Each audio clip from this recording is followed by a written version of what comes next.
Hey guys, Indy here. Thanks for joining me on my next to last RPG a day for 2016. Describe the ideal game room if your budget was unlimited. Now I'm recording this on the 30th after I've already listened to most everybody else.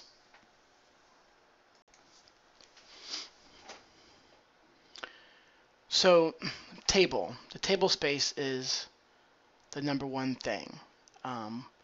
Right now, my game meets in public. You have to deal with one of those 3 or 4 by 8 tables, or those 6 foot across round tables.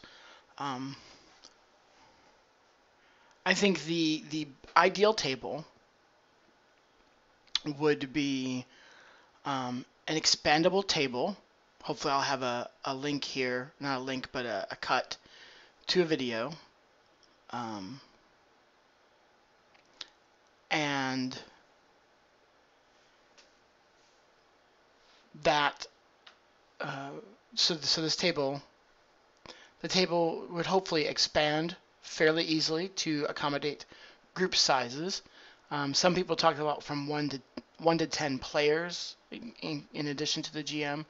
I don't know that I can't imagine needing to go as small, or even if I did go that small, I don't need to go that small for a table. You can just put our food on the side instead. So a table for 3 to 4, as small as 3 to 4 people. Going up to, let's go up to a total of 10, 11 players. The likeliness of me running a game that large is small. Now the shape, however, I like the idea of having a round table in general. Sit here, I'm able to look at all of my players fairly equally, and all my players are able to look at each other and interact as both players and PCs equally. And usually that also means that the table is large enough that if there's a map or some other kind of visual reference, I have space for it here. Now, what I'm experiencing, at least on these rectangular tables, is I have GM stuff that I want, but I don't want it in front of me and the players. Now, on a square table, that means a rectangular table, that means not in front of me and not directly to the side where the rest of the table goes. On a round table, there'd be players in all directions. So I was thinking of a semicircle, a half circle, or an arc, where, and maybe even like a fat rainbow, right, where it's curved in on the bottom as well, which is concave on the bottom, and that would be my space. All the players can mostly see each other, but the players at the top of the arc wouldn't see each other as well, but that's the same in a circle. So I'm still trying to work out what that would be like, and where that extra stuff of mine would go. Now maybe it's one of these gamer type tables where there's also levels. You know that you've seen those gamer tables where they have a built-in cup holder or a built-in cubbyhole for tokens or dice. And maybe that's what it is. Maybe it's simply a drawer that slides in next to me that I can pull out over here and have reference material there that I don't constantly need. There's an idea just now. A GM screen integrated into the table. So it needs to be able to fold down, fold up all on its own. And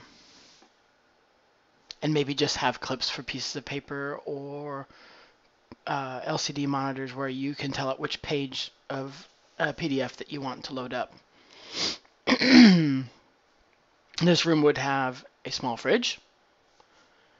This room would have a sound system. This room would have 2 large screens. One for a projector to go to.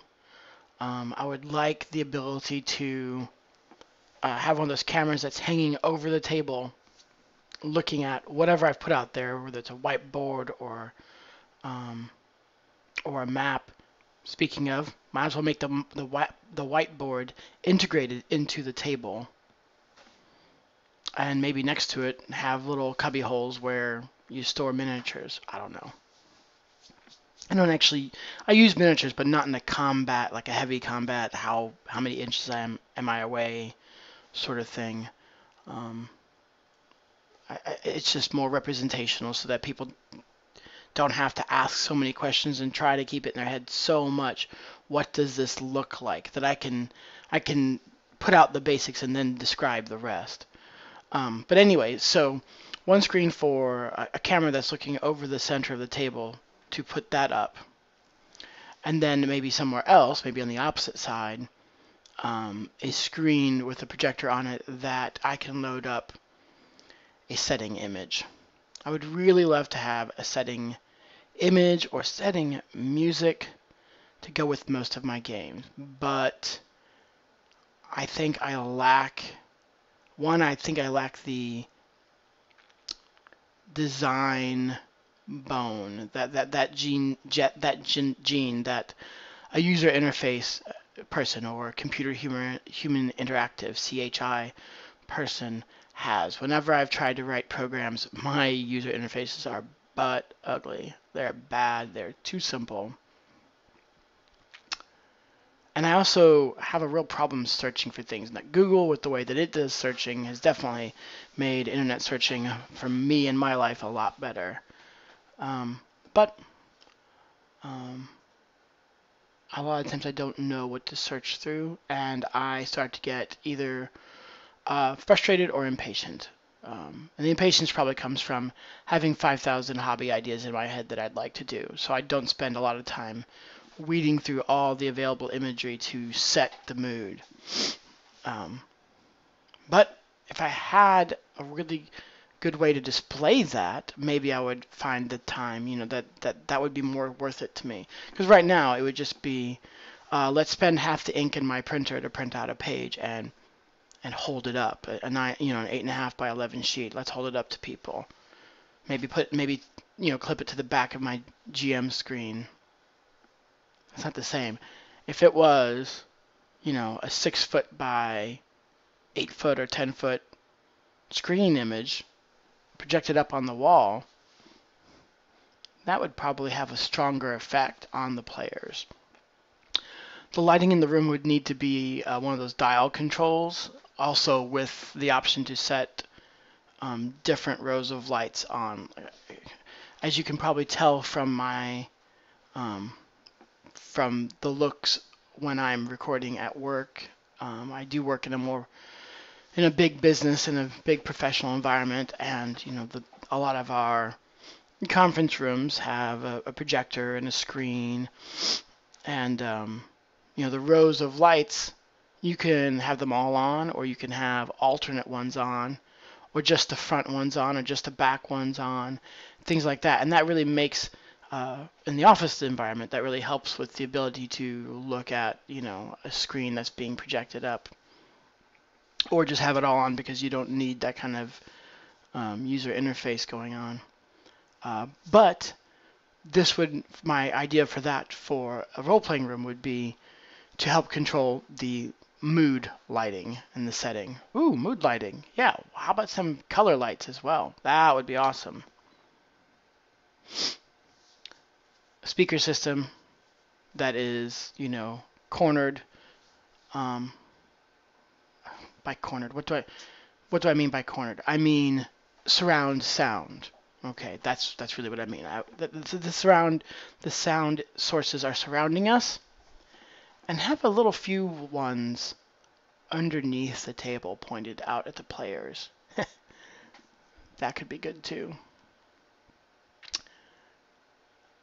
Have I missed anything? The outside area would need to have a lot of parking. I know we're supposed to describe the room, so that's a little bit outside of the scope, quite literally.